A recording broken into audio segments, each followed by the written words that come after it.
ಇನ್ನು ರಾಜಕೀಯಕ್ಕೆ ಸಂಬಂಧಪಟ್ಟಂತೆ ಡೀಟೇಲ್ಸ್ ನೋಡ್ತಾ ಹೋಗೋಣ. ಯತೀಂದ್ರ ಸ್ಟೇಟ್ಮೆಂಟ್ ರಾಜಕೀಯದಲ್ಲಿ ಮತ್ತೊಂದು ಸಂಚಲನಕ್ಕೆ ಕಾರಣವಾಗಿದೆ.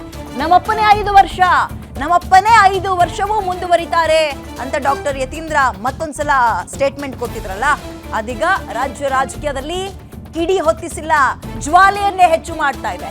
ಯತೀಂದ್ರ ಸ್ಟೇಟ್ಮೆಂಟ್ ನಿಂದ ಕಾಂಗ್ರೆಸ್ನಲ್ಲಿ ತಳಮಳ ಶುರುವಾಗಿದೆ.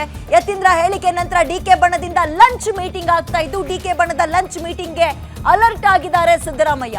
ಬೆಳಗಾವಿ ಸರ್ಕ್ಯೂಟ್ ಹೌಸ್ ನಲ್ಲಿ ಅಪ್ಪ ಮಗ ಗೌಪ್ಯವಾಗಿ ಸ್ವಲ್ಪ ಹೊತ್ತು ಮಾತುಕತೆ ಆಡಿದ್ರಂತೆ. 1.5 ಗಂಟೆಗಳ ಕಾಲ. ಯತೀಂದ್ರನ ಸ್ಟೇಟ್ಮೆಂಟ್ ನಿಂದಾಗಿ ಡಿಕೆ ಬಣದ ನಾಯಕರು ಕೆಂಡವಾಗಿದ್ದಾರೆ.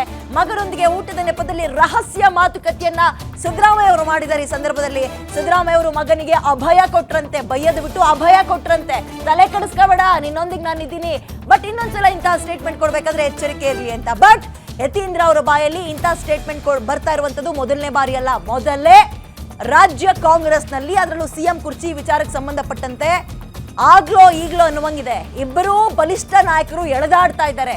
ಬಹಳ ಸೂಕ್ಷ್ಮವಾಗಿದೆ ಪರಿಸ್ಥಿತಿ, ಅದನ್ನ ಬಹಳ ಸೂಕ್ಷ್ಮವಾಗಿ ಹ್ಯಾಂಡಲ್ ಮಾಡಬೇಕು. ಅಂತಹ ಹೈಕಮಾಂಡೇ ಸಮಯ ತಗೊಂಡಿದೆ, ಇವಾಗ ಒಂದು ಬ್ರೀತಿಂಗ್ ಸ್ಪೇಸ್ ತಗೊಂಡಿದೆ ಇದನ್ನ ನಿಭಾಯಿಸೋದು ಹೆಂಗೆ ಅಂತ.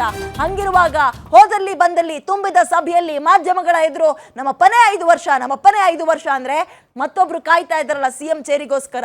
ಬಹಳ ಡಿಗ್ನಿಟಿಯನ್ನ ಮೇಂಟೈನ್ ಮಾಡಿಕೊಂಡು ತಾಳ್ಮೆಯಿಂದ ಏನು ಮಾತಾಡ್ಕೂಡ್ದು ಅಂತ ಮೆಚೂರ್ಡ್ ಆಗಿ ಯೋಚನೆ ಮಾಡ್ತಾ ಇದ್ದಾರಲ್ಲ, ಆ ಟೀಮ್ಗೆ ಇದು ಖಂಡಿತವಾಗ್ಲೂ ಘಾಸಿ ಉಂಟು ಮಾಡಿರುತ್ತೆ. ಹಾಗಾಗಿ ಡಿಕೆ ಬಣ ಈಗ ನೊಂದು ಹೋಗಿದೆ, ಕುದೀತಾ ಇದೆ.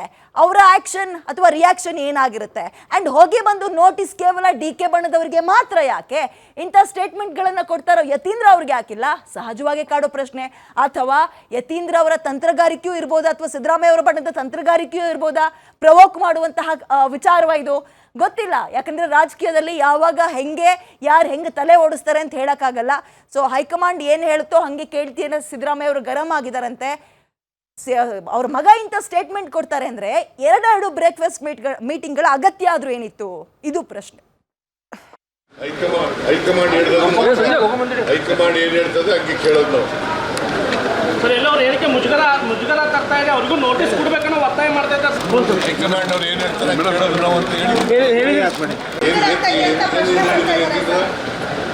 ಹೇಳಿದಾರಮ್ಮ? ಹೈಕಮಾಂಡ್ ಏನ್ ಹೇಳ್ತದೆ ಹಂಗೆ ಕೇಳೋದು ನಾವು. ಸರ್, ಎಲ್ಲರೂ ಹೇಳಿಕೆ ಮುಜುಗರ ತರ್ತಾ ಇದೆ, ಅವ್ರಿಗೂ ನೋಟಿಸ್ ಕೊಡ್ಬೇಕನ್ನೋ ಒತ್ತಾಯ ಮಾಡ್ತಾ ಇದ್ದಾರೆ.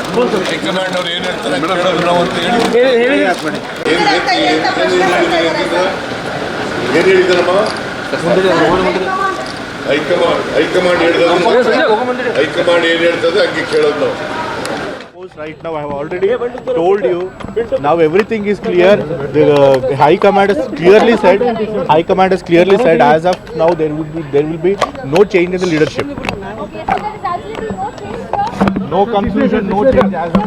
There is no tussle.